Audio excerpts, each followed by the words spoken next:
बिस्मिल्लाहिर्रहमानिर्रहीम, अस्सलाम वालेकुम। प्रोग्राम ज़ेरे बहस में खुशामदीद। मैं हूँ आपका मेज़बान ज़ौक़ अहमद। नाज़रीन, जैसे जैसे ये पहलगाम फॉल्स ऑपरेशन को एक एक दिन इजाफा होता जा रहा है, इंडिया को मज़ीद शर्मिंदगियों का सामना करना पड़ रहा है।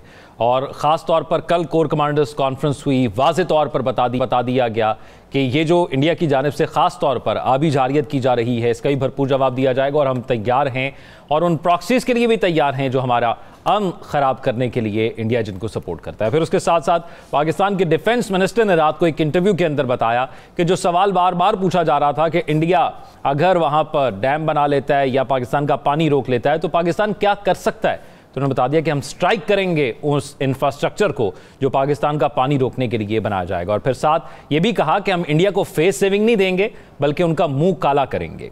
फिर इंडिया की जानिब से अब जो इकदाम उठाए जा रहे हैं, पहले तो पूरी दुनिया के अंदर एक प्रोपेगेंडा करने की कोशिश की गई पाकिस्तान के खिलाफ, जो हमेशा वो करता है। सफारतकारों को बुलाया गया, दूसरे ममालिक के डिप्लोमेट्स को बुलाकर उनको ब्रीफिंग दी गई और नाम न जाहिर करने पर कुछ डिप्लोमेट्स ने बाहर जाकर जो इंटरव्यूज़ दिए उसमें उन्होंने बताया कि हम कायल नहीं हुए और उसकी वजह यह थी कि कोई सबूत नहीं पेश किया गया। उसके साथ साथ अब इंडिया IMF के साथ रब्ता कर रहा है पाकिस्तान को लेकर कि जो कर्ज प्रोग्राम है पाकिस्तान के साथ IMF का, एक तो उस पर नज़रसानी की जाए। फिर वाइस प्रेसिडेंट जो इंडिया के दौरे पर थे, JD वेंस अमेरिका के, वो भी क्या कोई किरदार इसमें अदा कर सकते हैं, क्योंकि जो बयान उनका मंजर आम पर आया वापस जाकर वो बड़ा तशवीशनाक है। एक तो पाकिस्तान को कहा गया कि आप उनके साथ ताउन करें, वो पाकिस्तान पहले ही ऑफर कर चुका है। दोस्तों, उन्होंने कहा कि कोई ऐसी कार्रवाई इंडिया करे जिससे बॉर्डर सिचुएशन ना हो। तो हम तो भाई मानते ही नहीं है, ना ऐसा कुछ हुआ है, वो पहले सबूत तो लाएं, अगर होगा तो फिर मिल बैठकर देखेंगे क्या करना है। एक इंडिया और कोशिश कर रहा है, फेटफ के हवाले से एक लॉबिंग करने की कोशिश कर रहा है, जो उनके अखबार दावा कर रहे हैं कि पाकिस्तान के खिलाफ फेटफ में इंडिया अब लॉबिंग करने जा रहा है IMF के साथ साथ। अब UN इजलास बुलाया गया है, क्या इससे कोई कशीदगी कम हो सकती है? फिर लॉबिंग फर्म्स को हायर किया गया है पाकिस्तान की जानिब से भी और भारत की जानिब से भी, ताकि US के अंदर या पूरी दुनिया के अंदर पाकिस्तान के बयानी को किस तरह पहुंचाना है और किस तरह वहां से सपोर्ट भी हासिल करनी है, किस तरह हकायक को सामने लाना है। तो क्या ये रूटीन की कार्रवाई होती है या इस दफ़ा कुछ बढ़ चढ़ कर किया गया? क्योंकि इससे पहले हमने देखा कि ये गिला ज़रूर मौजूद रहा कि पाकिस्तान लॉबिंग के हवाले से या इंटरनेशनली लोगों तक अपनी बात को पहुंचाने के लिए वो इन्वेस्टमेंट नहीं करता जो दुश्मन हमारे खिलाफ करता है। फिर सफारती ताल्लुकात की बेहतरी के लिए मज़ीद क्या इक़दाम उठाए जा रहे हैं और ख़ास तौर पर जो राब्ते पूरी दुनिया से हो रहे हैं, क्या इसके बाद मामला ठंडा हो गया है दीगर ममालिक के बयानात के बाद, या अब भी ये थ्रेट असेसमेंट है कि बॉर्डर पर कुछ हो सकता है? फिर पाकिस्तान ने एक आज मिसाइल तजुर्बा भी किया है।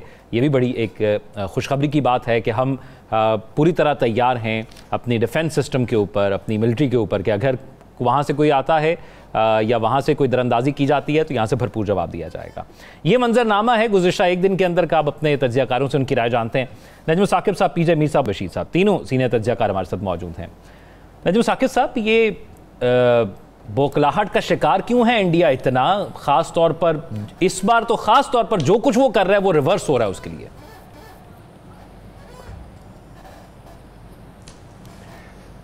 इंडिया की बौखलाहट जो है वो उनकी कैलकुलेशंस में नहीं थी।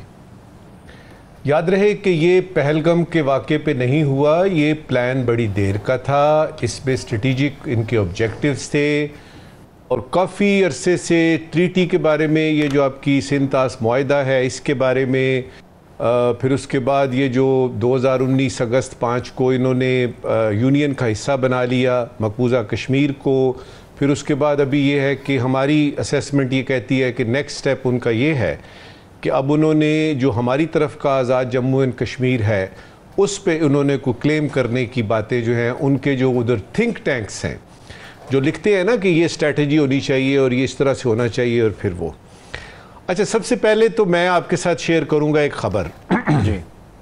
ख़बर ये है कि हमारे बहुत ही ज़्यादा शरीफुन्नफ्स वज़ीर आज़म शहबाज शरीफ साहब मोदी सरकार के लिए और दिल्ली में जो हुकूमत है, जो हिंदुस्तान में हुकूमत है, उसके लिए एक नेशनल सिक्योरिटी थ्रेट बन गए। ये देखिए कितनी बड़ी खबर। वो कैसे बन गए? वो इसलिए बन गए हैं कि उन्होंने उनका वो जो ऑफिशियल था ना यूट्यूब, वो जो भी चैनल पे बेचारे वो बातें करते थे मासूम सी, उन्होंने कहा जी ये तो बंद करें ना। उसके साथ जितने उन्होंने वजीर आजम के थे और उनके दोस्तों के कुछ 11-12 लोगों के जो कि उनके नज़दीक इस बौखलाहट को और इंडिया ने ये जो एक अजीब सी हरकत की है इसके जवाब में जो भी वो कह रहे हैं, वो चाहते हैं कि हिंदुस्तान के जो अवाम हैं वो उन तक ना पहुँचे। तो ख़बर देखिए कैसी ज़बरदस्त है। होता ये है कि जब जंग होती है ना, मैं बौखलाहट पे भी थोड़ी सी और बात करूँगा, जब जंग होती है तो ये वो जंग नहीं है जो पिछले ज़मानों की होती थी या फॉर इंस्टेंस 2001 ये जो 9/11 से पहले की जंगें हुई हैं। इसमें सबसे पहले बयानिए टकराते हैं, उधर से बयानिया आता है, इधर से बयानिया आता है, फिर उधर से उस स्ट्रैटेजी आती है, इधर से स्ट्रैटेजी आती है। जो पहले जंगें होती थी उसमें स्ट्रैटेजी का तो सिर्फ 1-2 जर्नैलों को पता होता था।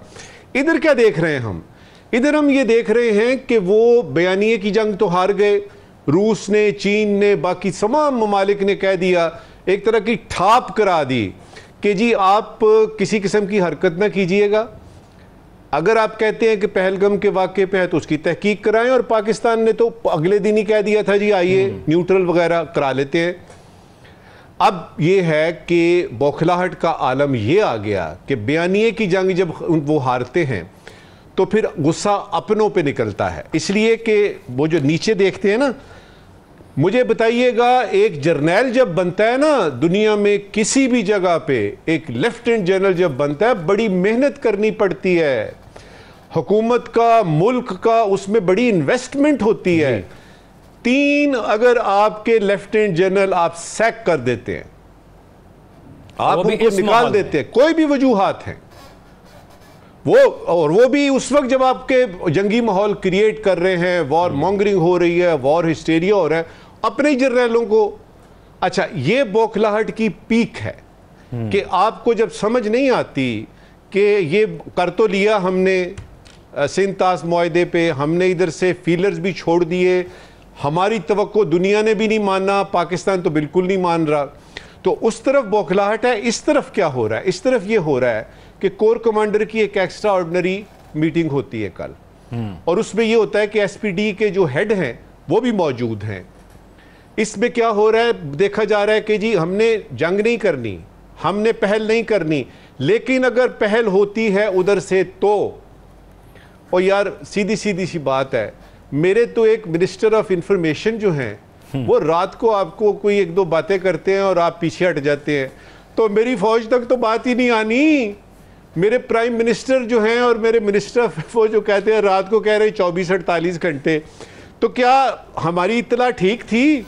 आपने वो अपना इरादा बदल लिया क्या? वो टरक गुजर गए, सारा कुछ वो हो गया, वो अब तो क्या सर करना नजर आया ना, 4 राफेल उड़ाए और फिर वापस चले गए। जी जी जी जी। अब ये है कि अभी तो वो बात वहां तक पहुंची नहीं है, अभी तो वो बात वहां तक पहुंची नहीं है, और इंडिया को पता लग गया है कि इस मर्तबा पाकिस्तान के साथ चांस नहीं लेना 3 लेवल पे। बायलैटरल मसलन सिफारतकारी में तो हमारे यानी हमारे prime minister, deputy prime minister, तमाम सुफरा, यहां तक होता है कि सिक्योरिटी काउंसिल जो कि पीस एंड सिक्योरिटी का सबसे बड़ा ऑर्गन है इस दुनिया का, उसमें अभी इस पे बात होगी, और इस पे सिर्फ बात ही हो जाना, इस पे सिर्फ गुफ्तगू करनी और इसको एजेंडा बना के बात करना, यही काफी है। ठीक है। बाकी आपकी बात रही कि फैटफ में आप ये कर देंगे और आईएमएफ में ये कर देंगे, उसमें कर देंगे, वो तो पहले भी करते थे आप, आपसे किसी किस्म की भी तवक्को है। लेकिन एक बात तय है ज़ौक कि ये जो बयानिए की जंग थी, ये जो मकालमे की जंग थी, ये जो जज्बा दिखाने की जंग थी, ये किसी किस्म की भी जंग जो असल जंग से पहले होती हैं, वो सारी की सारी अल्हम्दुलिल्लाह पाकिस्तान जीतता हुआ नजर आ रहा है। बिल्कुल ऐसे ही है, और मुझे इस बात की खुशी होती है कि हम बड़े रियलिस्टिक लोग हैं। हम इंडियन मीडिया की तरह या वहाँ के तज्जियों की तरह नहीं बात करते कि सामने नक्शे रख लें और कह दें कि यहाँ से अटैक कर दें, वहाँ से अटैक कर दें। जो काम जिसका है उसने वही करना है, हमारा काम इन्फॉर्मेशन पहुँचाना है, हम वही पहुँचाएंगे, और जिनका काम लड़ना है वो बॉर्डर पर अपनी सिक्योरिटी पर मौजूद हैं, और यही हमारा फ़ख्र है, और उन्होंने हमें कभी मायूस नहीं किया। लेकिन पीजे मीर साहब, एक चीज़ तो है कि ये जो वाइस प्रेसिडेंट साहब का बयान है ये थोड़ा तशवीशनाक है, क्योंकि वो 4 दिन यहाँ पर रह के भी गए, पहलगाम का वाक़या भी तब हुआ, और फिर अब यकतरफा तौर पर वो ऐसा लगता है कि किसी तरह हवा दे रहे हैं इंडिया को, या उनके साथ खड़े हैं कि भाई आप वो पुलवामा की तरह का एक कोई ऑपरेशन कर सकते हैं। देखें, सबसे पहले तो आपने कहा ना हम रिस्पॉन्सिबल हैं, बिल्कुल हम रिस्पॉन्सिबल हैं। इंडिया जो करता है ना, वो जिस तरह लूडो नहीं खेलते या मोनोपोली खेलते हैं, वो उस तरह की वो गेमें खेलते रहते हैं, उसके पास न सिर है न पैर है। अब आप देखें इंडियन मीडिया किस तरह चुप हो गया हुआ है। पहले 5-6 दिन ये तो इस तरह था कि जिस तरह इन्होंने चांद पे चले जाना है, अब इनकी आवाज़ नहीं निकल रही, अब बुलाता ही कोई नहीं है। पहले तो डेली मुझे बुला रहे थे, अब बुलाता कोई नहीं है। ये डिफरेंस क्यों है, ये डर क्यों के? ये इसलिए क्योंकि वो एक स्टोरी है रेड राइडिंग हुड की, the wolf is coming, the wolf is coming. Wolf तो आया ही कोई नहीं, ये आप दौड़ गए। अच्छा, क्राइंग वुल्फ, आप, yes, the crying wolf. So the question है राइजेस, इसकी स्टेटमेंट पे कोई मुझे फिक्र नहीं है। मुझे जो खुशी है इसके अंदर कि चाइना के एम्बेसडर ने खुल के बात की है कि they support Pakistan. Now that is a very reassuring statement from an from a sitting ambassador. तो ये जो चीज़ है मैं समझता हूँ कि ये हमें इसको आगे लेके जाना और जिस किस्म को राब्ते अभी भी जारी हैं पाकिस्तान के, जी राब्ते हमारे सबके साथ जारी हैं।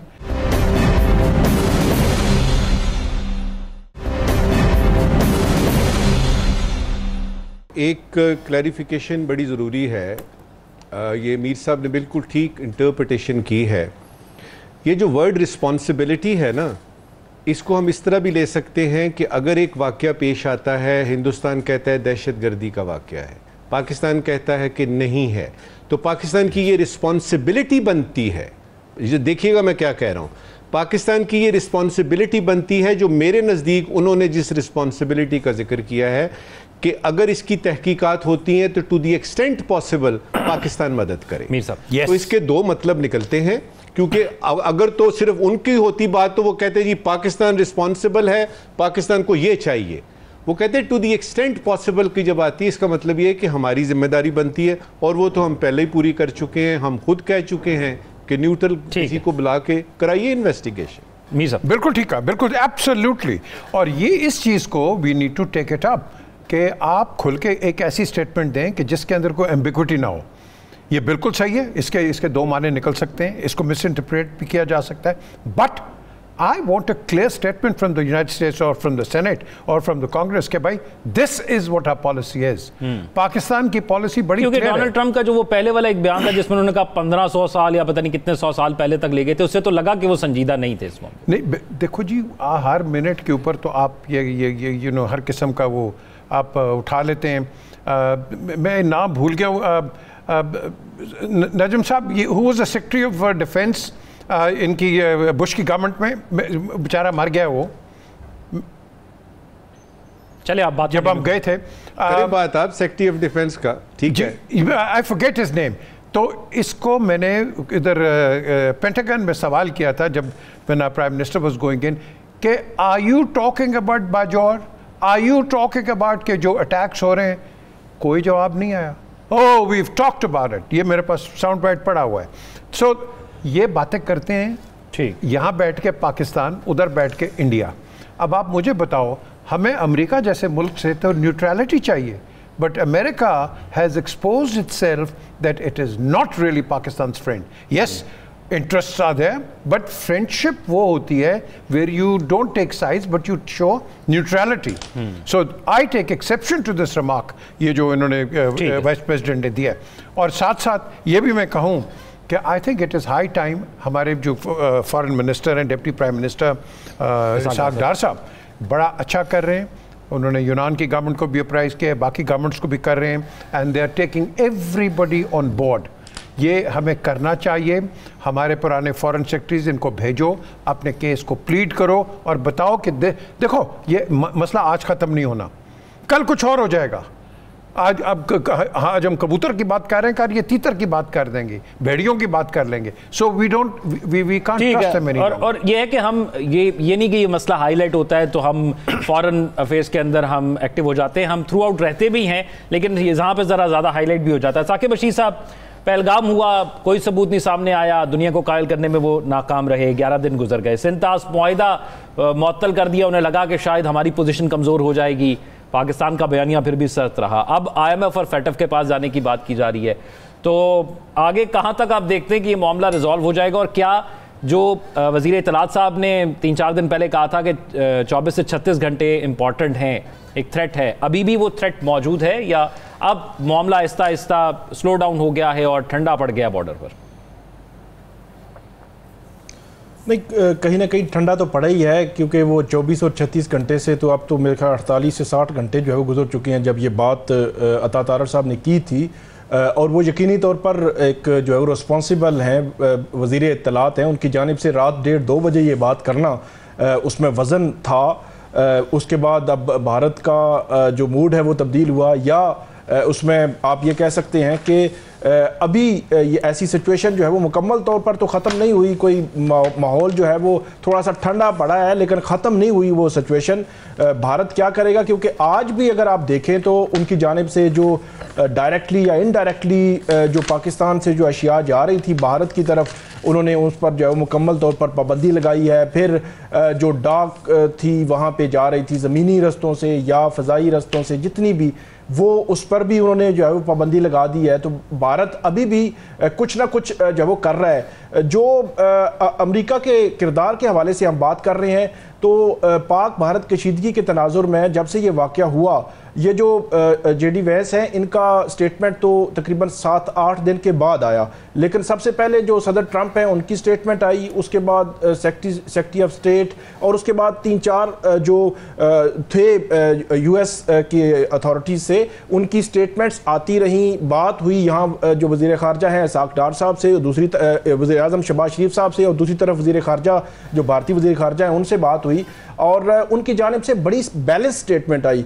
मेरा ये ख्याल है कि अगर ट्रंप के आने के बाद हम देखें तो जो मोदी है, मोदी के साथ, मोदी वहाँ अमेरिका में गए, ट्रंप के साथ बैठे, ट्रंप ने बड़े जो है वो उनकी तारीफ़ें की और फ्यूचर में चलने का, इकट्ठे चलने का प्लान और इस तरह की चीज़ें सारी हुई। और जो मोदी जो है वो भारत बड़ी उम्मीदें जो है वो लगाए बैठा था।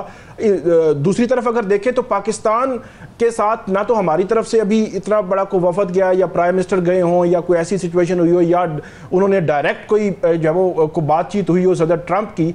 तो अगर पाक भारत तनाजुर में अमेरिका को देखा जाए तो भारत को ज़्यादा उम्मीदें थी। वो समझते हैं कि शायद अमेरिका जिस लेवल पे उनके साथ खड़ा होना चाहिए था वो नहीं खड़े हुए, और यकीनी तौर पर एक बैलेंस अप्रोच आई है। इसी वजह से अभी तक भारत ना तो कुछ सबूत पेश कर सका है, ना ही जो बैनुल-अक़वामी सतह पर कोई ऐसी जो कम्युनिटी है, कोई उसके साथ जो कामयाबी, सफारती कामयाबी जिसको आप कहते हैं, वो भी हासिल नहीं कर सका। इसीलिए अभी भी दुनिया जो है वो मिडल ईस्ट की आप बात करें, ईयू हो, अमेरिका हो, वो सारे यही कह रहे हैं कि आप बातचीत के जरिए जो है वो ये मामलात हल करें, कर सकते हैं। दोनों जो है वो हमसाया हैं, इसी वजह से सिचुएशन उस लेवल पर भारत जो है नहीं ले जा सका। फिर एक और सूरत हाल भी नजर आती है कि भारत ने बगैर किसी सबूत के जो इल्ज़ाम लगाया, वो हाइप तो वहाँ बन गई। अब वो पॉलिटिकल जो उनकी क़यादत है, वहाँ की जो अपोजिशन है, उसने मोदी हुकूमत पर बहुत इल्ज़ामात लगाए कि जो सिक्योरिटी लैब्स के हवाले से या इंटेलिजेंस फेलियर्स के हवाले से वो उन पर अलग से प्रेशर आ गया। अब दिफाई पोजीशन में वो एक कौन सी सूरत हाल या किस तरह रास्ते पे जाते हैं आने वाले दिनों में, ये कहना जो है वो कबल अज़ वक्त है। अब दूसरे महाज पे देखें कि जो बयानिए की जंग है, वहां पे भी भारत वो बयानिए की जंग भी इंटरनेशनल मीडिया के सामने नहीं जीत सका, और पाकिस्तानी यूट्यूबर्स के यूट्यूब चैनल बंद कर रहा है, पाकिस्तानी जो है वो एक्स अकाउंट्स जो है वो बंद कर रहा है, प्राइम मिनिस्टर का अकाउंट, DGISPR उनका जो अकाउंट है, वज़ीर इत्तलात उनके, मतलब ये सारे अकाउंट्स बंद कर रहे हैं। और मैं आपको बताऊं साकिब रशीद साहब, हमारे वो कुछ दोस्त हैं जो एंकर्स हैं और न्यूज़ कास्टर्स भी हैं, तो वो अगर इंडिया के खिलाफ कोई वीडियो बनाते हैं मजाक के तौर पर भी, तो उनके अकाउंट भी बंद कर दिए जा रहे हैं वहां पर। जी जी बिल्कुल, उनके अकाउंट्स भी बंद हो रहे हैं। बल्कि यहाँ पे एक जो है वो एक दफ़ा फिर हम अपनी हुकूमत से दरख्वास्त करेंगे कि इंडिया जो है वो प्राइम मिनिस्टर शहबाज शरीफ साहब का जो यूट्यूब चैनल है वो बंद कर रहा है, या कुछ सहाफ़ियों के ट्विटर या एक्स के अकाउंट बंद कर रहा है, तो आप कम से कम उसका कोई जवाब तो दें। आप उसके जवाब में एक्स को खोल दें पाकिस्तान में, ये हम पहले भी हम दरख्वास्त कर चुके हैं। तो ये बयानी की जो सहाफ़ियों का हथियार है, मैं समझता हूँ कि एक तो बिल्कुल ये बातों बातों में देखे काम करवा रहे हैं अपना, और ऐसा बिल्कुल नहीं होना। वो जो एक्स बंद हुआ है वो कुछ और वजूहात है, ये जो सिलसिला है ये कुछ और है। सिर्फ इसमें ये हो सकता है कि अगर उन्होंने बंद कर दिए हमारे यानी जो मुतल्लिका हजरात हैं, चाहे वो पॉलिटिक्स में हैं, चाहे वो सिफारतकार हैं, चाहे आप जैसे जो हैं वो ज़बरदस्त एंकर हैं, एक्सपर्ट्स हैं, अगर उन्होंने कर दिया है तो हम उसको इस तरह से ना लें कि हम भी बंद कर रहे हैं। हमें उसको देखें, शुरू से लेके अब तक हर चीज का पाकिस्तान ने एक रिस्पॉन्सिबल जवाब दिया है। और रिस्पॉन्सिबल जवाब का ये नहीं होता, ये नी जर्क रिएक्शन जो होता है, ये इधर से आया ये कर देंगे। हुकूमतें और ममालिक ऐसे नहीं चलते, सोच समझ के ठहर के फैसले करने। साकिब बशीर साहब, यहाँ पे वो ओपन कर देंगे, इंडिया वालों ने फिर बंद कर देना। यही बनता है कि एक्स करने दे वो करते रहे, इनको ये खोल देना चाहिए ताकि यहाँ पे खुल के बात हो सके। और मैं ये समझता हूँ कि इस ये जो पाक भारत कशीदगी, सिर्फ आखिरी बात, पाक भारत कशीदगी में आप पॉलिटिकल फ्रंट्स पे देखें, आप सहाफ़ी देखें, आप सिविल सोसाइटी देखें, सब यूनाइट हैं, सब कौमी एक जो काज है या यकजहती जो है वो नजर आ रही है हमें। तो इसमें हुकूमत को थोड़ा सा हिस्सा जो है वो डाल देना चाहिए। मुझे पेजी मीर साहब मुख्तसरन आप कुछ कहना चाह रहे थे? बिल्कुल, देखें, जो मुल्क अपनी आवाम से हकीकत और हक़ाइक़ छुपाती है वो कभी डेवलप नहीं कर सकती। बल्कि तो इंडिया का फ़ायदा में है कि अगर अब उनको खोलो, कम से कम उनको पता चलेगा हम क्या कह रहे हैं। वो इस तरह कर रहे हैं डिक्टेटोरियल एक रजीम कि आपने कोई हिंदुस्तान के ख़िलाफ़ बात नहीं सुननी। और भाई सुनो, वो मैं हमेशा कहता हूँ वो कौमें कभी तरक्की नहीं करती जो अपने आप पे तनकीद लेना बर्दाश्त ना करें। तनकीद लो, शायद इसमें कोई अच्छी चीज़ तुम्हें भी पता चल जाए। अभी हमें एक ब्रेक की तरफ जाना है, ब्रेक के बाद आते हैं तो फिर इस सिलसिले को आगे बढ़ाते हैं। Stay with us.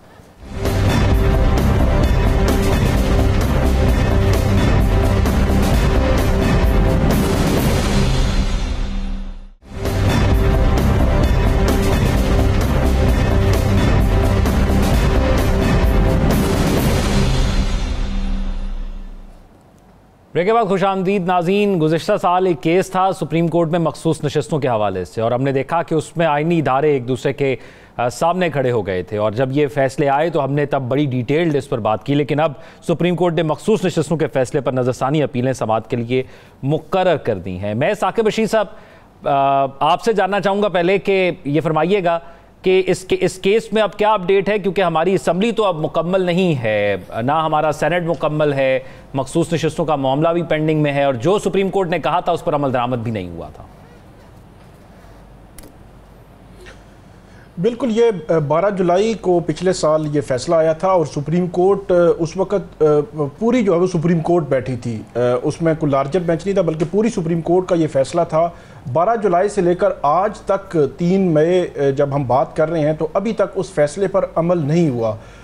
इसको अगर आप थोड़ा सा खोल के देखें, ठीक है, इसको एक पॉलिटिक्स इन्वॉल्व है, एक गवर्नमेंट जो है क्योंकि वो बेनिफिशरी है वो चाह रही है कि इस पर अगर अमल किया तो उसकी जो अपोनेंट्स हैं, जो मुखालिफ जमात है, उसको फ़ायदा हो जाएगा, और जो मुखालिफ जमात है वो चाहती है कि ये नशिस्तें क्योंकि हमारी ही हैं, सुप्रीम कोर्ट का फैसला हमारे हक़ में आया है तो हमें ही मिले, ये एक अलग बात है। लेकिन जो अदालतें हैं, जो हमारा निज़ाम इंसाफ है, इसमें एक भरम होता है। एक आम आदमी, मैं हूँ या कोई और है, उसका एक भरम होता है कि एक तरफ इंतज़ामिया है, एग्जेक्टिव है, वो अगर कोई काम करेगा तो मेरे पास एक रास्ता है कि मैं कानूनी जंग लड़ सकता हूं। तो अगर वो कानूनी जंग लड़ने वाला रास्ता, अगर वो भरम टूट जाए कि इंतज़ामिया ने, एग्जेक्टिव ने, हुकूमत ने वो उसका जजमेंट, ऑर्डर, फैसला ही नहीं माना, तो फिर उसका होगा क्या। तो यहाँ पे भी यही हुआ है, ये भरम टूटा है, सुप्रीम कोर्ट का वकार दाव पे है। और ख़ास तौर पर जब 26वीं आईनी तरमीम आई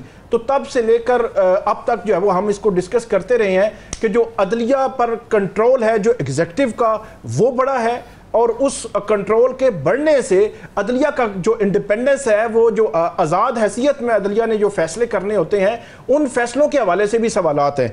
अब 12 जुलाई को जो फैसला आया था, अब 6 मई को उस पर समाअत होने जा रही है। इसमें एक बहुत हैरान कुन चीज़ जो है वो हुई है, वो ये है कि तब 13 जजेस ने फैसला दिया था, जिनमें से 8 मेजॉरिटी जजेस थे।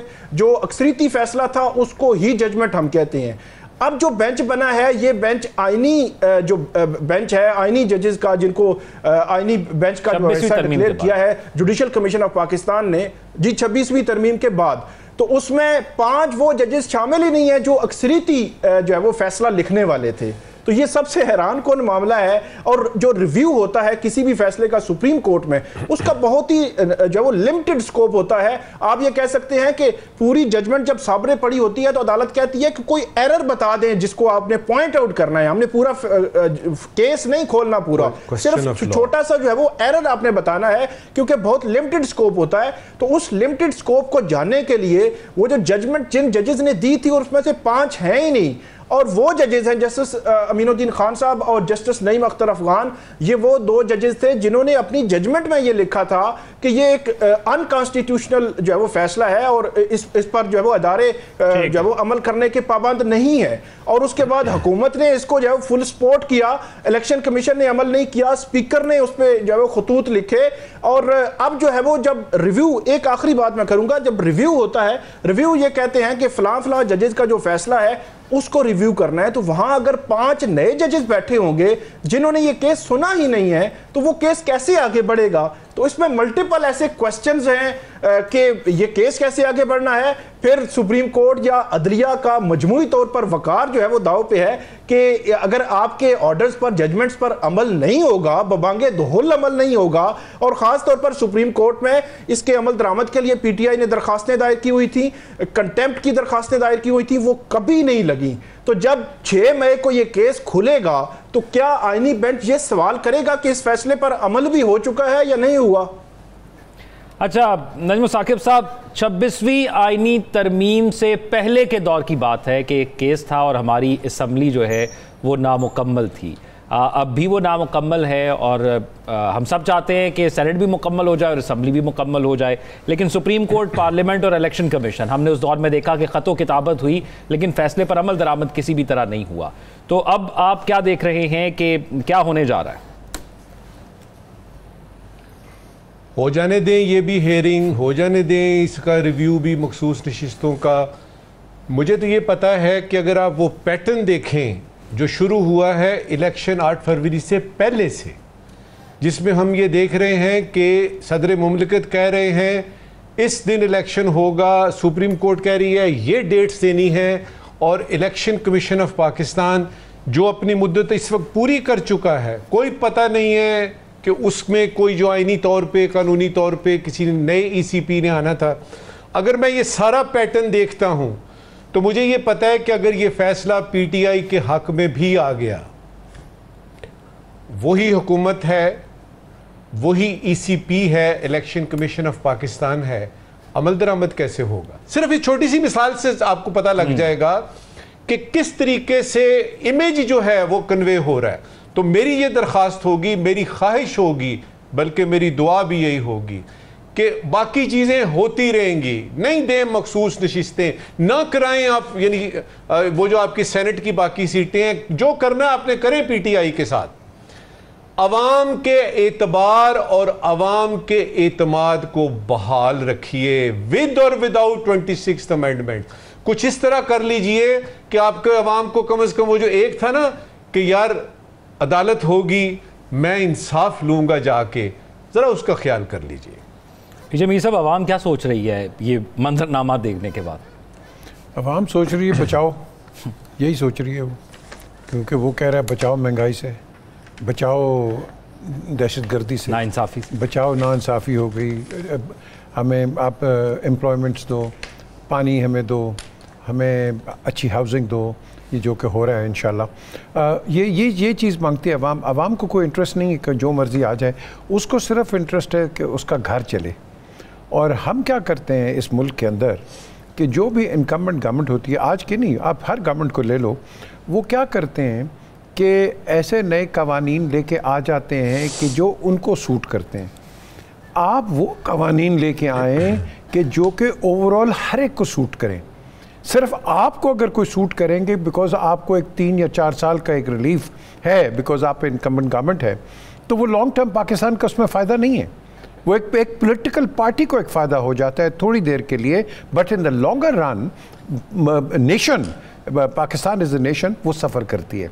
सो this thing has to be अब ये thought over both by the government and the opposition. क्योंकि देखें ना, पार्लियामेंट ने मुल्क चलाना है और वही इनकम्प्लीट है और उसी पर सवाल उठ रहे हैं और उसी पर एक फैसला आता है जिसको नहीं माना जाता. देखिए वो क्यों आता है, बिकॉज बाहर से बैठ के मैं कहता हूँ कि चीफ जस्टिस ये होना चाहिए, IG पुलिस ये होना चाहिए, मिनिस्टर इसको होना चाहिए. जब एक आम आदमी बैठ के एक जजमेंट दे रहा है, वो बंदा ठीक है, वो बंदा गलत है, वो ये है, वो ये है, तो फिर आप मुल्क कैसे चलाएंगे?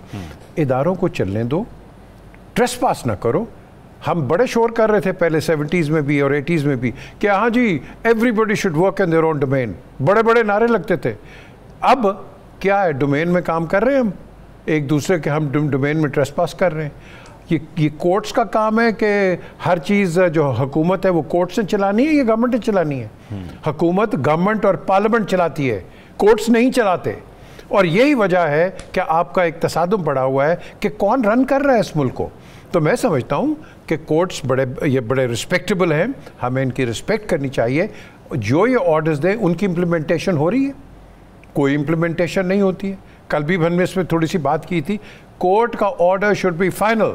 तो जी अगर ये इसका फाइनल नहीं है, सेमीफाइनल में ही है, तो फिर आप मुल्क कैसे चलाएंगे? तो हमारे बड़े लकूनस हैं और मैं बार बार कहता हूँ कि आप अपने आप को रिव्यू करो. Don't think in a myopic manner, क्योंकि जब आप छोटी सोच रखोगे, लंबी सोच के अंदर सारे ही डूब के मरोगे. तो ये इस पे आप ना जाओ. हमने पाकिस्तान को आगे रखना है. पॉलिटिकल पार्टीज आएंगी जाएंगी, जो मर्जी होगा, लेकिन पाकिस्तान को ऊपर रखो and think in a longer term. मैं किसी की साइड नहीं ले रहा हूँ, ना लेता हूँ कभी. ये पिछली गवर्नमेंट का था, ये एहसन इकबाल का 25 साल का विजन जो उन्होंने बनाया था, बहुत ज़बरदस्त विजन था, जिसको ये फॉर्मर चीफ मिनिस्टर बुज़दार ने भी अप्रिशिएट किया और कहा 90 शारा पे पूरी प्रेजेंटेशन दी कि हम जी PMLN की जो पॉलिसीज़ हैं हम उनको आगे लेके चल रहे हैं. I thought that was a breath of fresh air. ये चीज़ें हमें होनी चाहिए. बीजेपी से एक और मसला ये भी तो है ना कि अगर आज अपोजिशन को किसी चीज़ पर एतराज़ है, वो समझते हैं कि ये गैर आईनी है, कल जब वो खुद हुकूमत में आएगी तो उसे वो चीज़ आईनी लगेगी क्योंकि उसकी बेनिफिशरी फिर वो खुद होगी. तो एक ये तसलसल भी जो है, रेपिटेशन ऑफ थिंग्स जो है, वो चीज़ें ख़राब कर. ज़ौक देखो, आज की जो अपोजिशन है, ये PTI है ना, PTI ऑपोजिशन नहीं कर रही. PTI सिर्फ कह रही है इमरान खान को रिहा करो. और भाई आप करो, बिल्कुल आप उस पर लगे रहो, but PTI please tell me क्या आप इस गवर्नमेंट से बेहतर क्या कर सकते हैं? ठीक है, that is what an opposition is. Opposition ठीक है, आप अपने लीडर को करो. नवाज शरीफ का भी हुआ है, बेनज़ीर का भी हुआ है, सबका हुआ है, but what do you have in plate for us? ठीक है, एक ब्रेक की तरफ में जाना है. ब्रेक के बाद वापस आते हैं तो फिर बात करेंगे सन सुपर लीग के, सन सीरीज के मैचेस के हवाले से. Stay with us.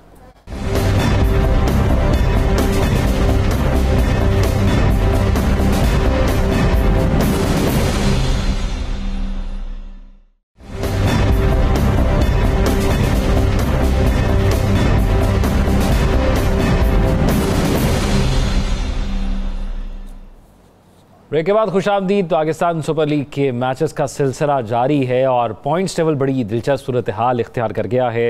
Islamabad United top कर रही है, उसके बाद दूसरे नंबर पर लाहौर कलंदर्स है, फिर कोयटा ग्लैडिएटर्स, फिर कराची किंग्स, पेशावर ज़ल्मी और सबसे नीचे है मुल्तान सुल्तान्स, क्योंकि वो विन नहीं कर रही, वो लर्न कर रही है.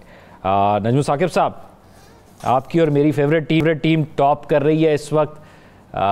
बेशक वो कम्बिनेशन चेंज करती रहती है, हर मैच में 2-3 नए खिलाड़ी जो है वो ट्राई करती रहती है. कल का मैच भी वो हार गए, लेकिन फिर भी बेहतर परफॉर्म कर रही है पहले से. सबसे पहले तो आपको मैं ये बताऊं कि जब हमने पहला प्रोग्राम किया इसी ज़ेर बहस में, इसी फोरम में, PSL पे, तो मैंने आपको बताया मेरी 2 टीमें हैं. एक इस्लामाबाद यूनाइटेड है और दूसरा कोयटा ग्लैडिएटर, जिनका आज मैच होने वाला है. ये दोनों हैं ना इस वक्त. अगर कोयटा ग्लैडिएटर आज का मैच जीत जाती है जी सर, तो वो टॉप पे आ जाएगी, 11 उसके पॉइंट्स हो जाएंगे, और इस्लामाबाद यूनाइटेड नंबर 2 पे आ जाएगी. जो असली बात है ना वो देखने वाली ये है कि लाहौर की तरफ से जब बहुत ज़्यादा फेंटी लगी ना, आप यानी पहले लाहौर कलंदर्स को, तो ये मीर साहब जैसे जो दोस्त हैं हमारे, ये आए, इन्होंने कहा यार खुदा का खौफ करो, इतनी मार नहीं मारते. हमने ये किया कि हमने कहा चलो एक मैच जितवा देते हैं. ठीक. तो वो जो छठा मैच था जो लाहौर कलंदर वाला, वो ये समझ रहे हम खुद जीते हैं, वो यार हम वैसे ही टॉप पे हैं तो हमने आपको जितवा दिया. लेकिन उसके बाद का जो 7वां मैच हारे हैं हम, वो हम खुद हारे हैं. लेकिन वो जो कलंदर से हारे हैं उसके अंदर कुछ चीज है, उसको जरा चेक करते हैं। देखिए इस वक्त आईपीएल उधर हो रहा है, इधर हो रहा है आपका पीएसएल जी। जंग के जो वो उधर से वॉर मॉन्गरिंग हो रही है, हिस्टेरिया क्रिएट हो रहा है। तो हम दोस्तों में बात कर रहे थे कि अगर खुदा ना खास्ता कमबदहन वाकई इंडिया हमला कर देता है, जंग शुरू हो जाती है, तो वो जो गैर मुल्की खिलाड़ी हैं उधर या जो गैर मुल्की खिलाड़ी हैं इधर, तो उनका क्या होगा? तो पहले तो ये देखना है कि जब तक आईपीएल हो रहा है, मेरा नहीं ख्याल कि इंडिया को इस तरह की हरकत करेगा। जब तक पीएसएल खत्म नहीं होता इस तरह की कोई हरकत नहीं हो रही। हाँ, वो ये कर सकते हैं कि एशिया कप नहीं करा रहे, वो जिस तरह करते रहते हैं। उन्होंने तो खेल के मैदान को मैदान जंग ऑलरेडी बनाया हुआ है। बहरहाल बॉटम लाइन ये है कि आज का मैच देखते हैं, दोनों टीमें हमारी हैं, शुरू से ही हम कह रहे हैं। कोयटा ग्लैडिएटर भी, और वो बड़ा अच्छा परफॉर्म कर रही है, और उसके बाद आपका इस्लामाबाद यूनाइटेड भी। हमारी तरफ से तो इधर जीतेगी इस्लामाबाद, हम खुश हैं। कोयटा ग्लैडिएटर जीतेगी, हम वैसे ही खुश हैं। मीर साहब, लाहौर कलंदर्स दूसरे नंबर पर ही है, अभी रेस के अंदर है, और ये तो फिर एक मैच की बात होती है, कौन जाता है फाइनल तक और कौन जाता है फिर सेमीफाइनल तक। लेकिन पीएसएल को आप बाकी पीएसएल्स के कंपैरिजन में कैसे देख रहे हैं? एक गिला है इस बार मेरा, तो क्राउड उस तरह हमें नज़र नहीं आ रहा। हम लाहौर में हमेशा देखते हैं हाउसफुल, लेकिन इस दफ़ा वहाँ पर भी क्राउड जो है हाउसफुल की सतह तक नहीं पहुँचा। देखिए, सबसे पहले तो मुझे अच्छा लगता है कि लाहौर कलंदर के ख़िलाफ़, अगर ख़िलाफ़ नहीं बट अपोजिशन में एक एक आवाज़ उठती है। नजम साहब अच्छी बात कर रहे हैं, सपोर्ट करते हैं इसको, इस्लामाबाद को बिल्कुल करना चाहिए, लेकिन ख्वाब देखने चाहिए, कोई बुरी बात नहीं है, अच्छी बात है। ये तो एंड में पता चलेगा कि कौन कहाँ बैठेगा और कौन कहाँ आगे जाएगा। ये क्रिकेट बड़ी लेवलर होती है। मैंने पहले कहा था कि वो हार है जी, लाहौर कलंदर हार है। आप देखो कहाँ बैठा हुआ है, 3 मैच दोनों हारे हुए हैं, ठीक है ना जी। सो यहाँ हमने देखना है कि आगे जो आपका बुनियादी सवाल है कि आगे क्या है। देखें, क्राउड अच्छे आ रहे हैं, क्राउड आए हैं पीछे। जब ये इतनी ज़्यादा टेंशन थी तो वो हिंदुस्तान कह रहे थे कि जी ये हो गया वो हो गया, और कदाफ़ी स्टेडियम तो भरा हुआ था यार, किधर हो गया। उतने नहीं आ रहे जितने आने चाहिए।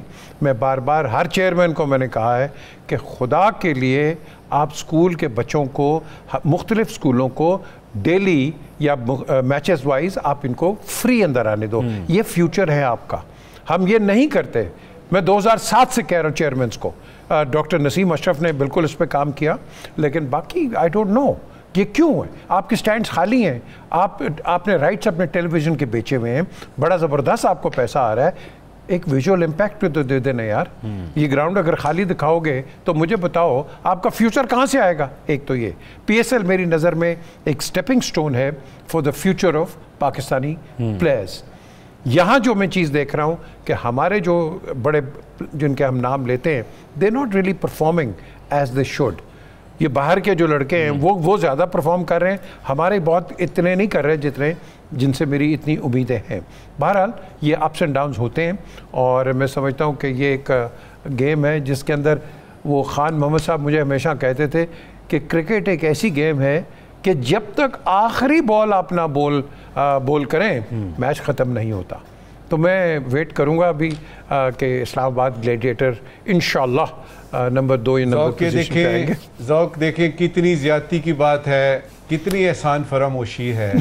हमने कलंदर को जीतने दिया और अब ये कह रहे हैं कि जी हम अपने डंड और बाजुओं के जोर पे जीते हैं।